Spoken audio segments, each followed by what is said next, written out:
All right. So my week 9 big question. As a Gibbs owner, well, let me preface this. So in one of my leagues, I am a Gibbs owner. And another guy in the league who's the Monty owner, he put him on the trade block today. And I want to pose this question as the Gibbs owner. Do I go for Monty as an insurance like handcuff for Ooh, Gibbs, or do I ooh. leave him alone?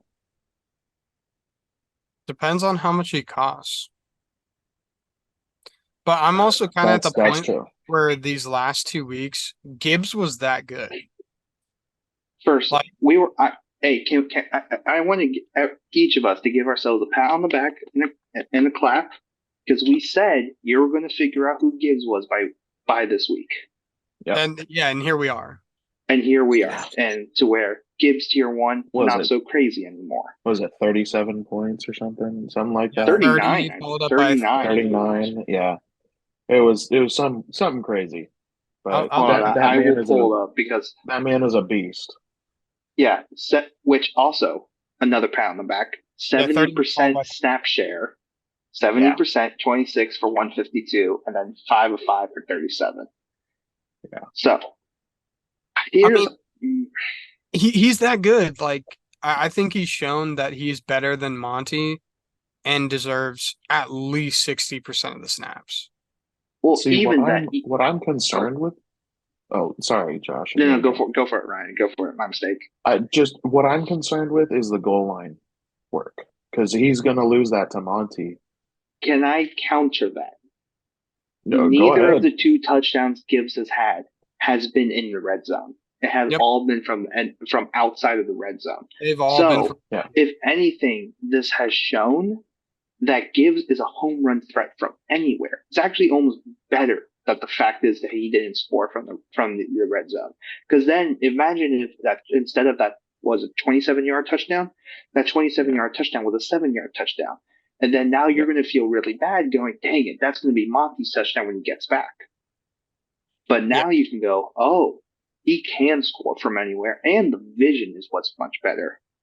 yeah. Oh I yeah. Yeah. I I think gotta say that. here's my problem with Monty though. I think if you're trading for him now, the price is too high.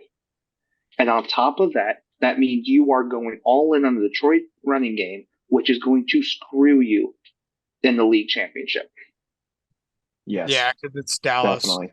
because it's Yeah. Dallas. So that's where it goes. I don't know if I want to put all my eggs in one basket. Like, for example, if we look at, let's go back to Atlanta, for example.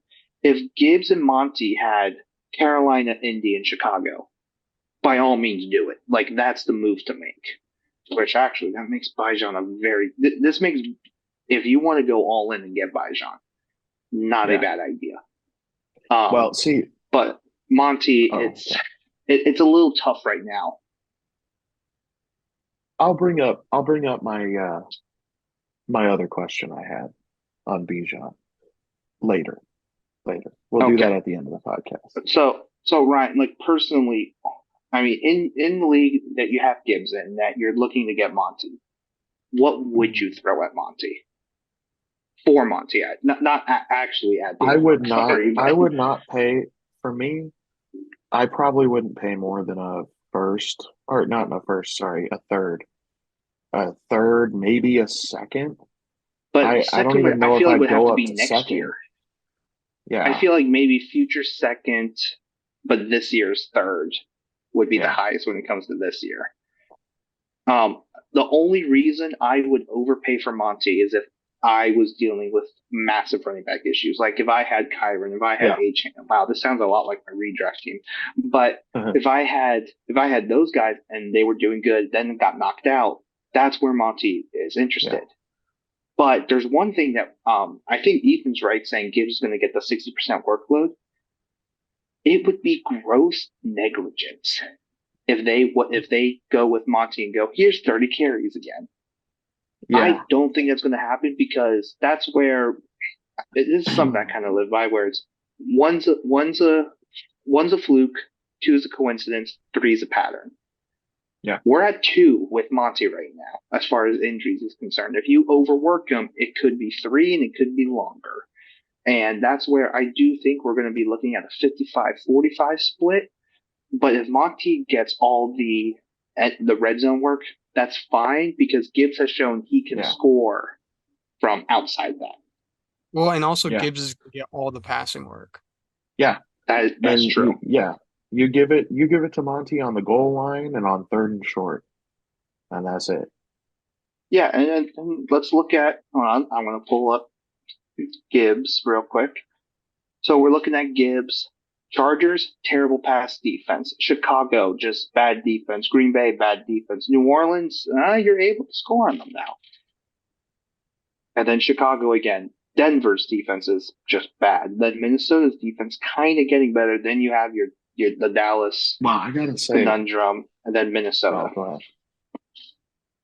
Yeah, I agree. It's a pretty good lineup for him, the rest of the season. But yeah, I'm okay. Going to the Minnesota defense. I'm sorry, I just looked at their stats. Do you know they're the number 4 defense in our league? I'm not surprised. The number 4 after going, having like 3 and 6 points like Well, the they first really weren't 3 allowing weeks. a lot of points. They weren't Yeah. allowing points, a lot of yards. They were just finding ways to lose games. Like they weren't a Yeah, bad. Well, the first that's 3 regression weeks, to the yeah, they mean were. from last year. Yeah. Like Well, look at and they've really shaped up. Like I'd say the last 3 weeks, against Chicago, San Fran, and Green Bay, they've been the most impressive squad on the Minnesota Vikings right now. Yeah. Like they have been very 24 impressive. 24 on Chicago, 11 on San Francisco, and Green Bay is 15. And then But see, if like you just look at now, they're not a good playoff defense because you get Cincy, Detroit, Green Bay. Well, Green Bay would be pretty nice. I think so. Honestly, if you want to just stash them later on in the year, just because they're going to get Green Bay later on, not a bad idea. And especially on top of that, they didn't trade Danielle Hunter. They said we're going all in this year. Yeah, and I'd say hold on to him, play him up until the playoffs, and then swap them and just out. Wait till championship. Because that's a solid lineup. They got Atlanta. That'll cause some problems. New Orleans has been having issues on offense.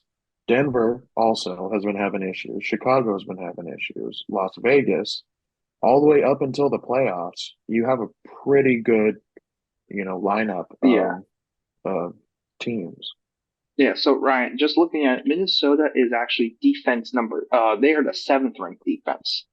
Right now, really your top 3 defenses is Dallas, Buffalo, surprisingly Buffalo, but Buffalo I think is going to fall off very quickly. And then Pittsburgh is 3, then Seattle, Jacksonville, Baltimore, then the Vikings. So to finish off on Gibbs versus Monty, though, I mean, Monty's had 2 good games, and that was against Green Bay and Carolina. I think after what Gibbs has shown, what the fan base wants, which is what the GM is going to hear, what everybody wants, which is Gibbs, because the kid is just better. Yeah. Like, not that Monty's a bad player, but Gibbs is just better. I don't see how they don't give him. He's got the electricity. He's got the energy. I think if they don't give him more touches, there's going to be riots in Detroit. Well, it's going to be gross negligence because, look at their receiving core. Marvin Jones left, unfortunately for personal reasons, so we hope he's doing okay. But then you have Sun God, Jameson Williams, and Josh Reynolds. You just picked up Donovan Peoples-Jones, which I think definitely does say more about Jameson Williams than anything else. And largely is because I think he needs more reps, and getting that 4-game suspension this year probably was the worst thing that can happen for him. Yeah. But, I mean, you're potentially looking at Gibbs is going to have to be a receiver. I wouldn't be surprised if we're seeing 2, we're looking at like 21 personnel a lot of the time. So that means Laporta on the field, but Monty and Gibbs on the field at the same time Yeah. because you do have that flexibility with Gibbs.